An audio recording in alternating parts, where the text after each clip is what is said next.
Hello viewers, welcome to Mukherjee vocabulary centre. আজকের যে বিশেষ প্রশ্নটি নিয়ে বা বিষয়বস্তুটি নিয়ে আমি উপস্থিত হয়েছি সেটি হলো হোম এবং হাউসের মধ্যে পার্থক্য কি, হোমের পূর্বে টু বসে না কেন, হোমের পূর্বে কিভাবে টু বসানো সম্ভব এবং স্কুলের পূর্বে টু বসে কেন। জাস্ট এই চারটি প্রশ্ন নিয়ে আমি আপনাদের সামনে আলাপ আলোচনা করতে চলেছি। So without wasting time, let's get started.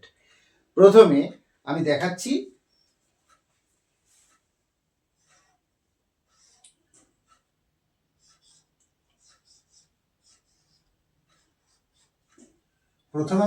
House. তাহলে এই হাউস শব্দটি আমাদের মনের মধ্যে এলেই আমাদের একটা সন্দেহ তৈরি হয় যে হাউস জিনিসটা কি। দেখুন, হাউস জিনিসটা হলো জাস্ট বিল্ডিং স্ট্রাকচারটাকে বোঝানো হচ্ছে। জাস্ট বিল্ডিং স্ট্রাকচার অর্থাৎ যেটা রড, সিমেন্ট, বালি, ইট প্রভৃতি দিয়ে স্ট্রাকচারটা তৈরি হয়, জাস্ট সেটাকেই হাউস বলা হচ্ছে। এখন এ প্রসঙ্গে এটা আমরা বলতে পারি যে a house can be made with hands. A house can be made with hands, অর্থাৎ হাত দিয়ে একটা হাউসকে তৈরি করা হয়। আচ্ছা, এরপর যদি এই হাউস ওয়ার্ডটিকে যদি আমরা পার্টস অফ স্পিচ তথা পদ পরিবর্তনে নিয়ে যাই তাহলে কেমন হবে দেখুন, এই হাউস শব্দটা একটা সেন্টেন্স বা বাক্যের মধ্যে নাউন হিসাবে ব্যবহৃত হতে পারে, অথবা এটাকে আমরা অ্যাডজেক্টিভ হিসাবে ব্যবহার করতে পারি, অথবা এটাকে ভার্ব বা ক্রিয়াপদ হিসাবে বাক্যের মধ্যে ব্যবহার করা যেতে পারে। তাহলে হাউসটি নাউন হিসেবে ব্যবহৃত হতে পারে, হাউসটি অ্যাডজেক্টিভ হিসেবে ব্যবহৃত হতে পারে, আবার হাউসটি ভার্ব বা ক্রিয়াপদ অর্থ হিসাবেও একটি সেন্টেন্স বা বাক্যের মধ্যে ব্যবহৃত হতে পারে। বাট এখানে এই হাউস শব্দটিকে মূলত নাউন বা বিশেষ্য অর্থে আমি এর যে প্রয়োগ সেটা আমি দেখাচ্ছি। এখন আমাদের মনের মধ্যে প্রশ্ন জাগে বা বিভ্রান্তি সৃষ্টি হয় যে হোমের পূর্বে টু বসে না কেন। কিন্তু আমি একটা প্রশ্ন আপনাদের উদ্দেশ্যে করছি যে হাউসের পূর্বেই কি ডাইরেক্টলি টু বসানো যায়? উত্তর হলো না। আমি সেন্টেন্স তথা উদাহরণের মাধ্যমে বিষয়টি স্পষ্ট করে দিচ্ছি। দেখুন, আমি কি বলতে পারবো যে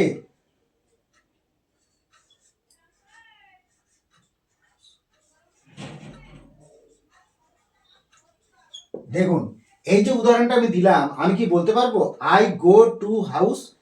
এই যে দেখুন, হাউসের পূর্বে আমি টু ডাইরেক্টলি যোগ করেছি। তাহলে এই ক্ষেত্রে এই বাক্যটা কি সঠিক? নিঃসন্দেহে উত্তরটা ভুল।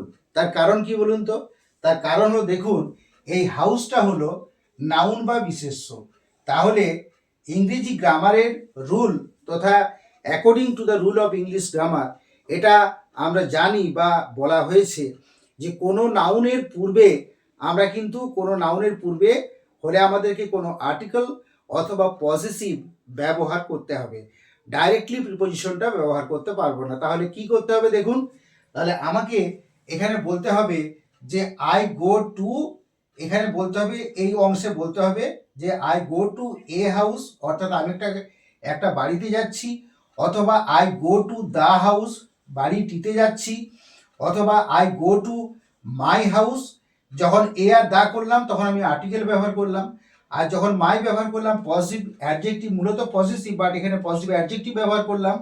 তাহলে I go to a house হতে পারে, দা হাউস হতে পারে, মাই হাউস হতে পারে, হিজ হাউস হতে পারে, ইত্যাদি। তাহলে ভালোভাবে দেখুন, হাউসের পূর্বেও কিন্তু ডাইরেক্টলি আমরা টুকে ব্যবহার করতে পারবো না। তার জন্য প্রয়োজন একটা আর্টিকেল অথবা পসেসিভের প্রয়োজনীয়তা রয়েছে। তাহলে হাউসটাকেও ডাইরেক্টলি ব্যবহার না করে একটা আর্টিকেল অথবা পসেসিভের সাহায্য নিয়ে কিন্তু তার পূর্বে আমরা টুকে বসাতে পারি। তাহলে হোমের পূর্বে যেমন টু বসে না, তেমন কিন্তু ডাইরেক্টলি হাউসের পূর্বেও টু বসে না। দেখুন, এই যে HOME হোম যে শব্দটি আমরা পেলাম, এই হোম শব্দটির মূল অর্থ কি?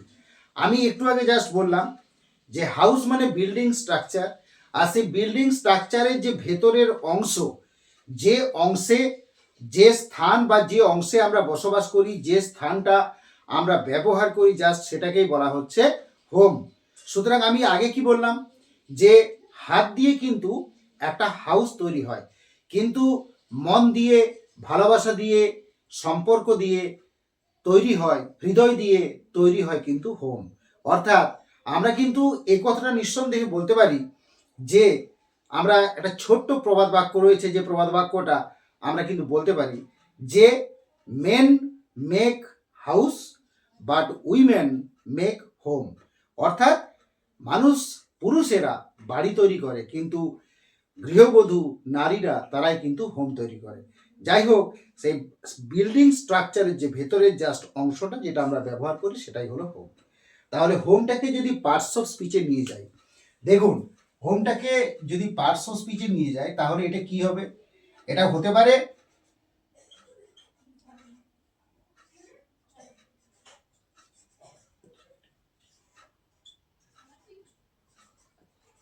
দেখুন এই হোম শব্দটার পার্টস অফ স্পিচ হতে পারে বাক্যটাকে, হোম শব্দটাকে নাউন হিসেবে বাক্যের মধ্যে প্রয়োগ করা যেতে পারে, হোম শব্দটাকে বাক্যের মধ্যে অ্যাডজেক্টিভ হিসেবে প্রয়োগ করা যেতে পারে, হোম শব্দটাকে বাক্যের মধ্যে অ্যাডভার্ব হিসেবে প্রয়োগ করা যেতে পারে। এখানে যে হিসাবে ব্যবহার করছি অ্যাডভার্ব, অর্থাৎ আমি এখানে হোমকে অ্যাডভার্ব হিসাবে প্রয়োগ করছি।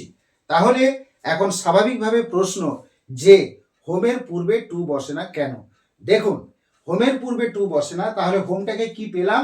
হোমটাকে পেলাম অ্যাডভার্ব, অর্থাৎ আমরা বলতে পারি যে হোমকে কি বলবো?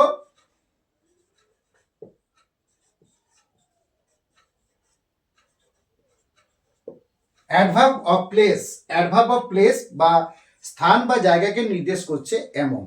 তাহলে according to the rule of English grammar, অর্থাৎ ইংরেজি গ্রামারের সূত্র অনুসারে বলা হয়েছে যে অ্যাডভার্ব অফ প্লেসের পূর্বে টু বসে না। অ্যাডভার্ব অফ প্লেসের পূর্বে টু বসে না, এটা according to the rule of English grammar. কিন্তু তাহলে আবার নেক্সট প্রশ্ন করেছি আমি যে তাহলে হোমের পূর্বে কিভাবে আমি টু বসাবো? দেখুন আমি এই কথা বলে রাখি, একটু আগে যেটা আমি বললাম যে হাউসের পূর্বে যেমন ডাইরেক্টলি টুকে বসানো যায় না, তেমনি হোমের পূর্বে টু বসে না, ইহা সত্য।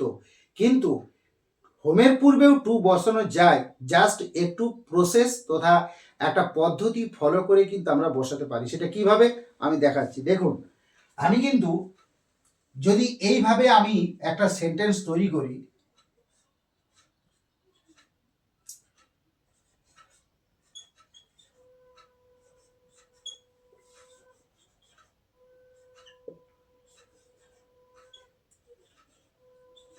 দেখুন আমি যদি এভাবে একটা বাক্য করি, হি গোস টু হিজ হোম।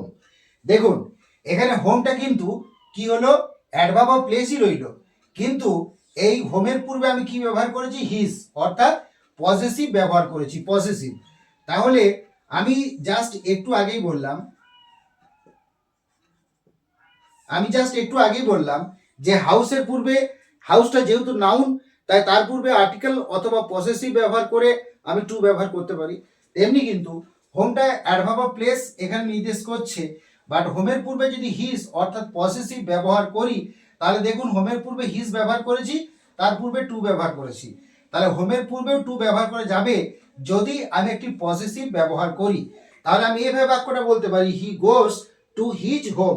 অথবা যেগুলো হোমের পূর্বে সাধারণত হয়ে থাকে, এ এ আমরা ব্যবহার করতে পারি, he is going to a home, এটা আমি বলতে পারি, এও বলতে পারি, অথবা আমি বলতে পারি অ্যাট, এটাও আমি কিন্তু বলতে পারি।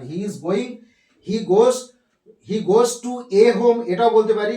অথবা অ্যাট, এই যে অ্যাটটা, যে he he is at home now, অর্থাৎ এ অথবা অ্যাট অথবা পজিটিভ ইত্যাদি কিন্তু আমি হোম শব্দের পূর্বে ব্যবহার করতে পারি।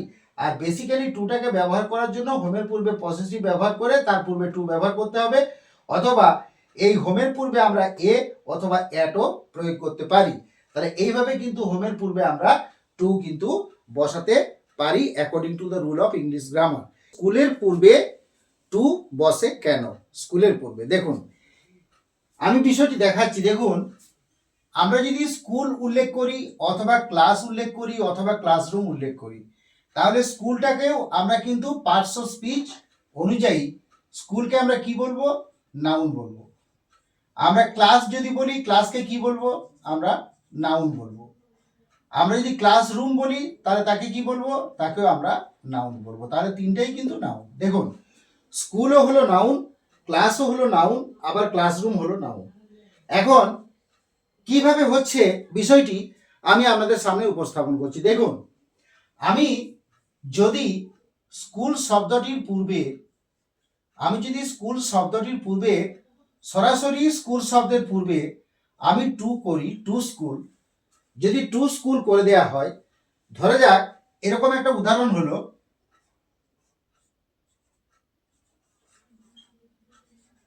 হি গোজ টু স্কুল, অর্থাৎ সে বিদ্যালয়ে যায়। তাহলে দেখুন, স্কুলের পূর্বে আমি টু বসিয়েছি, স্কুল এখানে কি? স্কুল এখানে নাউন বা বিশেষ্য অর্থে ব্যবহৃত হচ্ছে। তাহলে স্কুলের পূর্বে টু বসানো হয়েছে, তার মূল কারণ হলো, এই অর্থটা হলো জাস্ট স্টুডেন্টসদের ক্ষেত্রে ব্যবহার করা হয়। দেখুন, আমরা কিন্তু কখনোই বলতে পারি না হি গোজ টু স্কুল। এই কথাটা কোনো কেউ যদি এই কথাটা বলে যে I am going to school, অর্থাৎ এই কথাটা তারাই বলতে পারে যারা মূলত হলো ছাত্রছাত্রী। টু স্কুল এর অর্থই হচ্ছে তারাই বলতে পারে যারা স্কুলের ছাত্রছাত্রী। তাহলে টু স্কুল যখন লেখা হয় তার মানেই হলো ছাত্রছাত্রীদেরকে নির্দেশ করা হয়। কিন্তু যদি আমি এরকম লিখি, দেখুন এরকম যদি লিখি হি গোজ টু, এরপর টু এর পর ধরুন এই যে অংশটা, এখানে যদি আমি দা প্রয়োগ করে দিই, দা, ধরুন বাক্যটা কি হলো? হি গোজ টু দা স্কুল। তাহলে যখনই দা স্কুল করব তখনই কিন্তু সেটা আমি আর স্টুডেন্টসদেরকে বোঝাচ্ছি না, সেটা কি?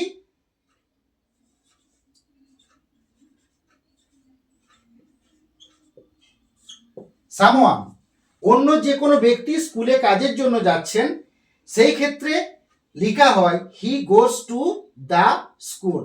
অর্থাৎ যদি টু স্কুল করা হয় তার মানেই সেটা স্টুডেন্টসদের ক্ষেত্রে ব্যবহার করা হয়, আর goes to to the school যদি ব্যবহার করা হয় তাহলে সেটা কিন্তু স্টুডেন্টস নয়, অন্য কোনো ব্যক্তি স্কুলে কোনো কাজের জন্য তিনি যাচ্ছেন, জাস্ট এই অর্থটাকে বোঝানো হয়।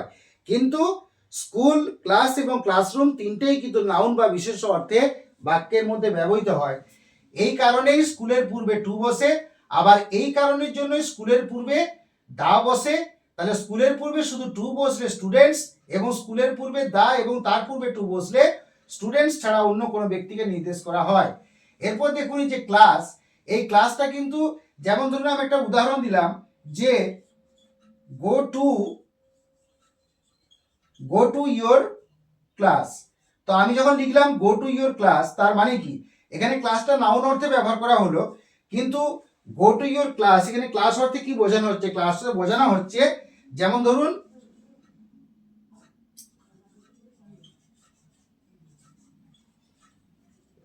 দেখুন, যেমন ধরুন math class, history class, geography class, Bengali class, English class, এরকম অর্থে এই ক্লাসকে বোঝানো হচ্ছে। এই ক্লাস যখন বলা হয় গো টু ইয়োর ক্লাস, যখন আমরা ইংরেজিতে বলি গো টু ইয়োর ক্লাস, তো এখানে ক্লাস অর্থে কি বোঝানো হয়? যেমন go to your math class, go to your Bengali class, go to your history class, go to your English class, go to your math class, just এরকম অর্থে। অর্থাৎ এই সাবজেক্টটাকে উজ্জ্ব রেখে বাক্যটাকে, ওয়ার্ডটাকে বুঝিয়ে দেওয়া হয়। সাবজেক্ট বা কর্তাটাকে উজ্জ্ব রাখা হয়, সাবজেক্টটা বা কর্তাটাকে উজ্জ্ব রাখা হয়, যে গো টু ইয়োর ক্লাস, অর্থাৎ go to your math class অথবা বেঙ্গলি ক্লাস অথবা হিস্ট্রি ক্লাস অথবা জিওগ্রাফি ক্লাস। এই যে শব্দটাকে, এই সাবজেক্ট বা বিষয়টাকে উজ্জ্ব রেখে ক্লাস শব্দটা শুধু সিঙ্গেল ভাবে ক্লাস শব্দটাকে প্রয়োগ করা হয়। আর যখন আমরা ক্লাসরুম শব্দটাকে পুরোপুরিভাবে প্রয়োগ করি তখন কিন্তু হয়ে যায় শ্রেণীকক্ষ।